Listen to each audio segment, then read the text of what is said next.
L'intégration régionale progresse, absence de président, une épidémie qui tue et la souveraineté fait débat jusque dans les tribunes de presse. L'Afrique cette semaine s'est montrée dans toute sa complexité.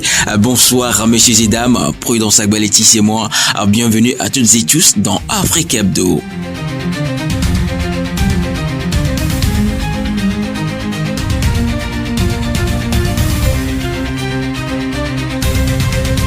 Ouagadougou accueille 4 grands rendez-vous de la Confédération du Sahel. La présidence burkinabé de l'AES se met en mouvement. Entre août et novembre, Ouagadougou accueillera 4 événements majeurs de la Confédération des États du Sahel. Un forum humanitaire en août, un forum de la jeunesse et du volontariat fin août, les Jeux de l'AES en septembre, 12 disciplines, 3 nations et un salon de l'emploi et de l'entrepreneuriat en novembre avec 3000 participants attendus. Le Togo, le Tchad et le Sénégal sont invités comme pays partenaires. Une manière pour le Burkina Faso de donner un visage concret à cette confédération encore jeune. Direction le Bénin voisin où une figure de l'opposition a changé d'avis sur une institution qu'elle avait d'abord boudée. Yayi Boni rejoint finalement le Sénat pour en faire un espace de dialogue. L'ancien président Thomas Yayi Boni avait refusé de siéger au Sénat lors de l'adoption de la réforme constitutionnelle de 2025. Dans un message publié le 22 juin, il explique que le contexte a changé. Un parlement dominé par une seule majorité, peu d'espace de concertation et qu'il veut faire de la chambre haute un lieu où les préoccupations des citoyens peuvent s'exprimer. Le Sénat béninois sera officiellement installé le 30 juillet à Porto Novo. En RDC et en Ouganda, l'épidémie d'Ebola franchit un cap très sombre. Au 20 juillet, l'épidémie d'Ebola déclenchée le 15 mai totalise 2473 cas confirmés et plus de 1000 décès entre la RDC et l'Ouganda. La province de l'Ituri reste l'épicentre. La souche Bundibugyo en circulation n'a toujours pas de vaccin homologué. Des traitements expérimentés sont en cours d'évaluation clinique. L'Ouganda ne compte plus aucun malade actif, mais doit encore attendre 42 jours sans nouveau cas. La RDC, elle, fait face à une transmission soutenue malgré le renforcement de la surveillance. Entre Rabat et Cotonou, la coopération a produit des résultats tangibles cette semaine. 14 accords signés et une exemption de visa en discussion.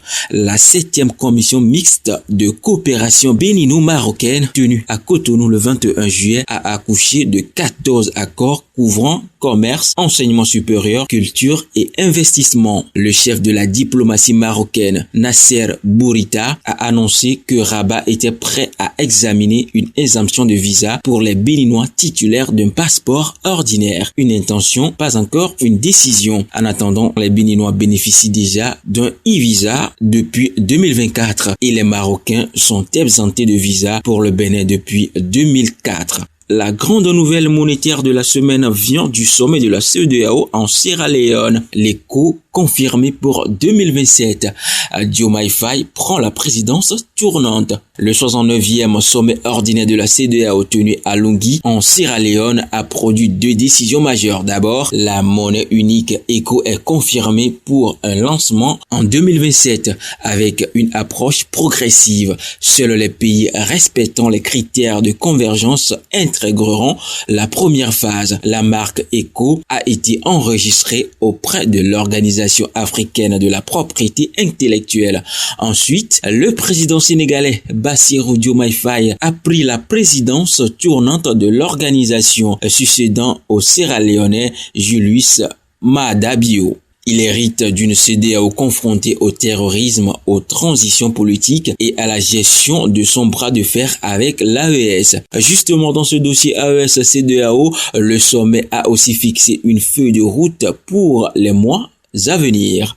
Le mandat du négociateur Lassana Kouyaté prolongé jusqu'en décembre. La CEDEAO a reconduit jusqu'en décembre 2026 le mandat de son négociateur en chef face au pays de l'AES, l'ancien premier ministre guinéen Lassana Kouyaté. L'organisation maintient une stratégie collective. Pas d'accord bilatéral séparé avec le Burkina Faso, le Mali ou le Niger pour ne pas affaiblir la position commune.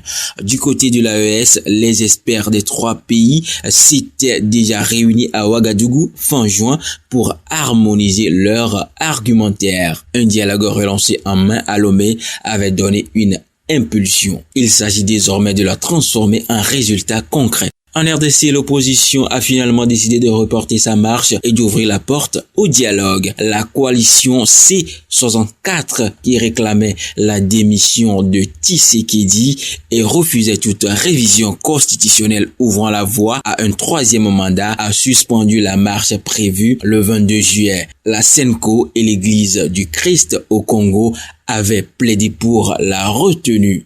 Le président Tshisekedi s'est dit favorable à un dialogue national inclusif. L'opposition donne sa chance à cette initiative, mais pose ses conditions. Convocation officielle avant le 15 août, mesure de décrispation politique et garantie qu'il ne sera pas question de modifier les limites de mandat. Le Cameroun, lui, attend le retour d'un président dont personne ne sait exactement où il est. Plus de 40 jours sans Paul Biya, l'absence alimente toutes les spéculations. Paul Biya a quitté le Cameroun le 7 juin pour un séjour privé en Europe. Plus de 40 jours plus tard, toujours aucune apparition publique.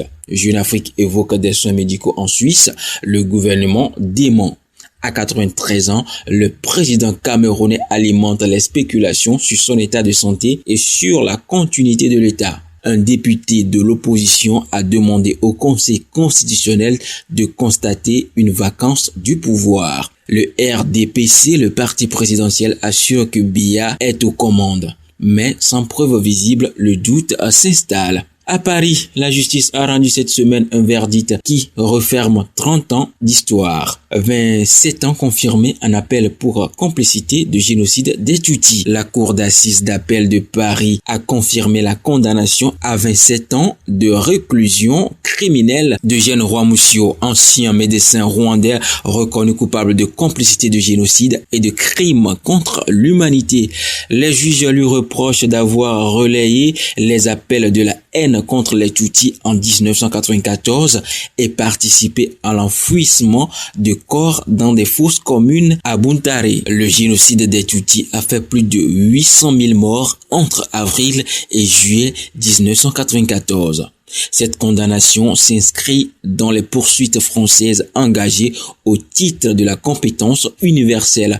Terminons en Côte d'Ivoire où Nadi Bamba accuse Abidjan d'invoquer la souveraineté à géométrie variable. Après que l'ambassade ivoirienne en France a vertement répondu à Jean-Luc Mélenchon pour ses critiques contre Ouattara, l'épouse de Laurent Gbagbo, Nadi Bamba, a publié une tribune cinglante. Son argument: la souveraineté nationale ne peut être agitée sélectivement. Elle rappelle que certains dirigeants ivoiriens avaient eux-mêmes appelé à l'intervention militaire française lors de la crise post-électorale de 2010. Pour elle, dénoncer Mélenchon tout en sollicitant Paris selon les circonstances relève de la contradiction. Une prise de parole qui relance le débat franco-ivoirien à l'approche des prochaines échéances politiques. De l'intégration qui avance à l'épidémie qui tue, du silence d'un président au mot d'une épouse en tribune, l'Afrique ne se rencontre jamais en une seule phrase. Eh bien, mesdames et messieurs, c'est tout pour Afrique Hebdo de ce jour. Prudence Agbaletti, c'était moi à la présentation. Merci de nous avoir suivis. À la semaine prochaine.